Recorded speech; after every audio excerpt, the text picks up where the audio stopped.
ፕሬዚዳንት ዶናልድ ትራምፕ በኢራን ያለውን ጦርነት ለማቆምና ቀጠናዊ ሰላምን ለማምጣት ያለመው ዲፕሎማሲያዊ ንግግር በዚህ ሳምንት ውስጥ በድጋሚ ሊጀመር እንደሚችል አዲስ ተስፋ የሚሰጥ ፍንጭን ሰጥተዋል። ይህ የፕሬዚዳንቱ አስተያየት የመጣው ባለፈው ሳምንት መጨረሻ ላይ በፓኪስታን ዋና ከተማ ኢስላማባድ ሲካሄድ የነበረው የመጀመሪያ ዙር ውይይት ያለ ስምምነት መጠናቀቁን ተከትሎ ቢሆንም አሁን ግን ሁኔታዎች ተቀይረው አዲስ የዲፕሎማሲ መንገድ ሊከፈት እንደሚችል ታምኗል። ትራምፕ ለኒውዮርክ ፖስት ጋዜጣ በሰጡት ቃለ ምልልስ በሚቀጥሉት 2 ቀናት ውስጥ ትልቅ ለውጥ ሊመጣ እንደሚችልና አስተዳደራቸውም ወደ ድርድር ጠረጴዛው ለመመለስ ዝግጁ መሆኑን ገልጸዋል። ይህ የፕሬዝዳንቱ የድርድር ጥሪ የመጣው አሜሪካ በኢራን የባህር ወደቦች ላይ ጥብቅና ሁሉን አቀፍ ወታደራዊ እገዳ መጣሏን ተከትሎ በሁለቱ ሀገራት መካከል ያለው ውጥረት እጅግ በከረረበት ወቅት ነው። የፕሬዝዳንት ትራምፕ አስተዳደር በኢራን ላይ ያለውን ወታደራዊና ኢኮኖሚያዊ ጫና አጠናክሮ የቀጠለ ሲሆን በተለይም በኢራን ወደቦች ላይ የተጣለው እገዳ የሀገሪቱን የኢኮኖሚ የደም ስር ለመቁረጥ ታስቦ የተተገበረ መሆኑ ተመላክቷል። የአሜሪካ መካከለኛው እዝ ሴንትኮም አዛዥ አድሚራል ብራድ ኩፐር እንደገለጹት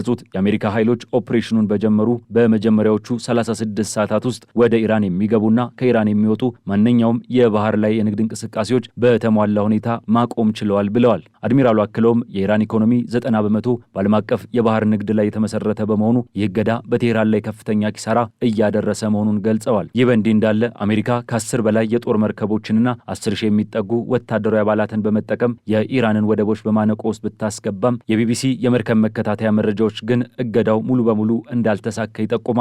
እንደ መረጃው ከሆነ ቢያንስ 4 ከኢራን ጋር ግንኙነት ያላቸው መርከቦች የሆርሙዝ ወሽመጥን መሻገር የቻሉ ሲሆን ሌሎች 3 ከኢራን ጋር ግንኙነት የሌላቸው መርከቦችም ተመሳሳይ እርምጃን ወስደዋል። ኢራን በበኩሏ እንደ አውሮፓውያን አቆጣጠር ከየካቲት 28 ጀምሮ በአሜሪካና በእስራኤል የአየር ድብደባ ከተፈጸመባት በኋላ ወሳኝ የሆነውን የሆርሙዝ ወሽመጥን ለዓለም አቀፍ የነዳጅ ንግድ ዝግ ማድረጓ የሚታወስ ነው። ይህ ሁኔታ በዓለም አቀፍ የነዳጅ ገበያ ላይ መዋዠቅን የፈጠረ ቢሆንም ድርድሩ ሊቀጥል ይችላል የሚለው ዜና ግን የነዳጅ ዋጋን ከ$100 በታች ዝቅ እንዲል ረድቷል። በኢስላማባድ የተካሄደው ድርድር ዋነኛው መሰናክል የነበረው የኢራን የኒኩሌር ፍላጎትና ዩራኒየም የማበልጸግ ጉዳይ ነው። አሜሪካ ኢራን ለ20 ዓመታት ያህል ማንኛውንም የዩራኒየም ማበልጸግ ስራ እንድታቆም ጥያቄ ስታቀርብ የኢራን ተደራዳሪዎች ግን የ5 ዓመት እገዳ ብቻ በመቀበል ጥያቄውን ውድቅ አድርገውታል። ምንም እንኳን ልዩነቶች ቢኖሩም ምክትል ፕሬዚዳንት ጄዲ ቫንስ በኢስላማባድ የነበረው ውይይት ተስፋ ሰጪ እንደነበር ገልጸው በሁለቱ ሀገራት መካከል ያለው የቆየ አለመተማመን በአንድ ጀንበር እንደማይፈታ ቢገነዘቡም ኢራን ስምምነት እንደምትፈልግ ያላቸውን እምነት ለደጋፊዎቻቸው ተናግረዋል። እንደ ቫንስ ገለጻ ፕሬዚዳንት ትራምፕ የሚፈልጉት ታላቅ ስምምነት ሲሆን ይህም ኢራን የኒኩሌር መሳሪያ እንዳይኖራት ሽብርተኝነትን በገንዘብ መርዳት እንድታቆምና በምላሹም የኢራን ሕዝብ በዓለም ኢኮኖሚ ውስጥ እንዲሳተፍና እንዲበለጽግ የሚያስችል ነው። በሌላ በኩል ሩሲያ በዚህ ቀውስ ውስጥ የራሷን መፍትሄ ይዛ መጥታለች። የሩሲያው የውጭ ጉዳይ ሚኒስትር ሰርጌይ ላቭሮቭ እንደገለጹት ሩሲያ የኢራንን ከፍተኛ ደረጃ የበለጸገ ዩራኒየም ክምችት ተረክባ ወደ ሰላማዊ የነዳጅ ደረጃ ለመቀየር ወይንም በቁጥጥር ስር ለማቆየት ዝግጁ መሆኗን ገልጸዋል። ላቭሮቭ አክለውም ኢራን ለሰላማዊ ዓላማ ዩራኒየም የማበልጸግ መብት አላት በማለት የቴህራንን አቋም የደገፉ ሲሆን ይህ አቋማቸው ግን ከአሜሪካው ጥብቅ ፍላጎት ጋር የሚጋጭ ነው። በዓለም አቀፍ ደረጃም ከፍተኛ ስጋት የነገሰ ሲሆን የቻይና መንግስት የአሜሪካ የባህር እገዳ አደገኛና ኃላፊነት የጎደለው በማለት የኮነነ ሲሆን ድርጊቱ ቀድሞውኑ ደካማ የሆነውን የተኩስ አቁም ስምምነት እንደሚያፈርስ አስጠንቅቋል። ይሁን እንጂ የአሜሪካ የገንዘብ ሚኒስትር ስኮት ቤሰንት በበኩላቸው የኢኮኖሚ እገዳው የሚያስከትለው ትንሽ የኢኮኖሚ ህመም ለረዥም ጊዜ ዓለም አቀፍ ደህንነት ሲባል የሚከፈል ጠቃሚ ዋጋ እንደሆነ በመግለጽ አስተዳደራቸውን ተከላክለዋል። የቀውሱ ስፋት በኢኮኖሚ ላይ ብቻ የተገደበ አይደለም። ፋይናንሻል ታይምስ ያደረገው አዲስ ምርመራ እንደሚያሳየው የኢራን አብዮታዊ ዘብ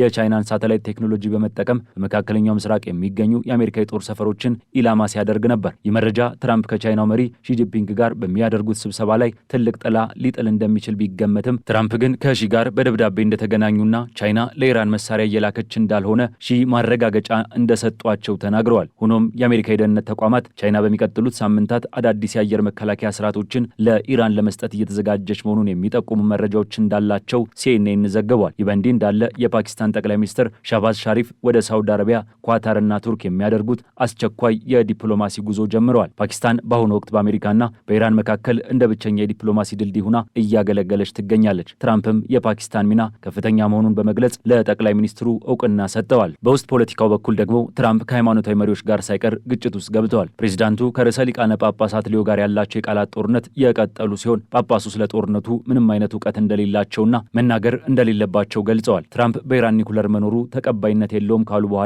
ርዕሰ ሊቃነ ጳጳሳቱ የኢራን መንግስት በገዛ ዜጎቹ ላይ የሚያደርሰውን ግፍ እንዲያዩ ጠይቀዋል። ጳጳሱ በበኩላቸው ምንም አይነት አስተዳደር ፍርሃት የለብኝም በማለት ስለ ጦርነቱ አስከፊነትና ስለ ሰላም አስፈላጊነት መናገራቸውን እንደሚቀጥሉ በጽናት ገልጸዋል። ኢራን በበኩሏ በአሜሪካና በእስራኤል ጥቃቶች ለደረሰባት መሰረተ ልማት ውድመት $270 ቢሊዮን የሚገመት የካሳ ክፍያ መጠየቋ ይፋ አድርጋለች። የሀገሪቱ ባለስልጣናት እንደገለጹት ጥቃቱ የነዳጅ ማጣሪያዎችን፣ የኤሌክትሪክ ኃይል ማመንጫዎችን፣ ሆስፒታሎችንና ትምህርት ቤቶችን ያወደመ በመሆኑ ይህ ካሳ ካልተከፈለና የአሜሪካ ኃይሎች ጥቃታቸውን ካላቆሙ ሰላም ሊመጣ እንደማይችል አስታውቃለች። በመጨረሻም ፕሬዚዳንት ትራምፕ ለፎክስ ኒውስ በሰጡት ቃለ ምልልስ ጦርነቱ ሊያልቅ በጣም ተቃርቧል የሚል ተስፋን ቢሰጡም በተግባር ግን ሁኔታው አሳሳቢ ነው። የኢኮኖሚ ባለሙያዎችና ዓለም አቀፍ ድርጅቶች ጦርነቱ ከቀጠለ ዓለም አቀፍ የኢኮኖሚ ቀውስ ሊከሰት እንደሚችል እያስጠነቀቁ ነው። ትራምፕ በኢኮኖሚ ላይ የሚደርሰው ተጽዕኖ ቢቀበሉም ከጦርነቱ በኋላ ኢኮኖሚ በከፍተኛ ሁኔታ ያገግማል የሚል እምነት አላቸው። ምንም እንኳን ለቀጣዩ ድርድር የተቆረጠ ቀን ባይኖርም የትራምፕ የድርድር ሀሳብና የፓኪስታን የዲፕሎማሲ ጥረት ለጊዜው ውጥረቱን በጥቂቱ አርግቦታል። ፕሬዚዳንት ትራምፕ በኢራን ላይ የሚከተሉት ፖሊሲ ከፍተኛ ጫናን ከዲፕሎማሲያዊ አማራጮች ጋር የማጣመር ስልት እንደሆነ ይታያል። ትራምፕ ባለፈው ክረምት በኢራን የኒኩለር ተቋማት ላይ የተሰነዘረው ጥቃት ኢራን መካከለኛው ምስራቅን እንዳትቆጣጠር አድርጓል ብለው ያምናሉ። እንደ እርሳቸው አባባል አሜሪካ ጥቃት ባትሰነዝር ኖሮ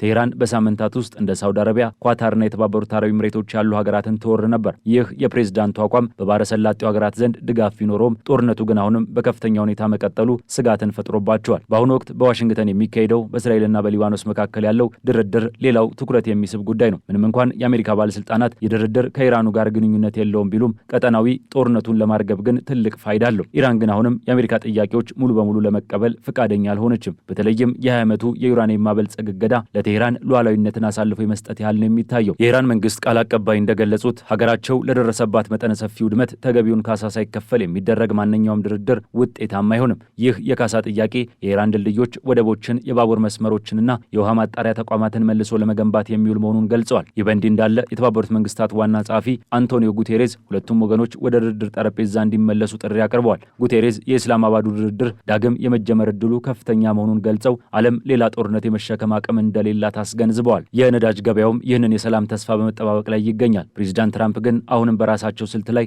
እምነት አላቸው። ኢራን ስምምነት ለማድረግ በጣም እንደምትፈልግ አውቃለሁ ሲሉ በተደጋጋሚ ተናግረዋል። ይህ የፕሬዚዳንቱ እርግጠኝነት በተግባር ምን ሊያመጣ እንደሚችል በሚቀጥሉት ጥቂት ቀናት የሚታይ ይሆናል። ድርድሩ ከተሳካ ዲፕሎማሲያዊ ድሎች የሚጠበቁ ሲሆን፣ ካልተሳካ ግን የቀጠናው ውጥረት ወደማይመለስበት ደረጃ ሊያመራ ይችላል። በመሆኑም አሁን ላይ ያለው ሁኔታ በዲፕሎማሲያዊ ተስፋና በወታደራዊ ጫና መካከል ያለ ሚዛን ነው። ትራምፕ ድርድሩን ለማስቀጠል ያላቸው ፍላጎትና በሌላ በኩል ደግሞ ጥብቅ እገዳ መጣላቸው ቴህራንን ወደ ውሳኔ ለማምጣት የታለመ ነው። ኢራን ግን በኢኮኖሚ እገዳው ብትጎዳም አሁንም በኒኩለር ፍላጎቷ ላይ ያላትን አቋም አላላላችም። የዓለም አቀፉ ማህበረሰብ ትኩረት አሁንም በፓኪስታን ላይ ነው። ጠቅላይ ሚኒስትር ሻህባዝ ሻሪፍ የሚያደርጉት ጉዞና ትራምፕ የሰጡት ፍንጭ አንድ ላይ ተዳምረው ለሰላም አዲስ በር ሊከፍቱ ይችላሉ። ሆኖም የኢራን የካሳ ጥያቄና የአሜሪካ የኒኩለር ስጋት አሁንም እንደ ትልቅ ተግዳሮት ይቆያሉ። በሚቀጥሉት 48 ሰዓታት ውስጥ በኢስላማባድ የሚሰማው ዜና የዚህን ጦርነት መጪ ዕጣ ፈንታ የሚወስን ይሆናል። ዓለምም ፕሬዚዳንት ትራምፕ የተናገሩት ታላቅ ስምምነት በተግባር ይፈጸማል ወይንስ ጦርነቱ ይቀጥላል የሚለውን በጥንቃቄ የሚጠብቅ ይሆናል።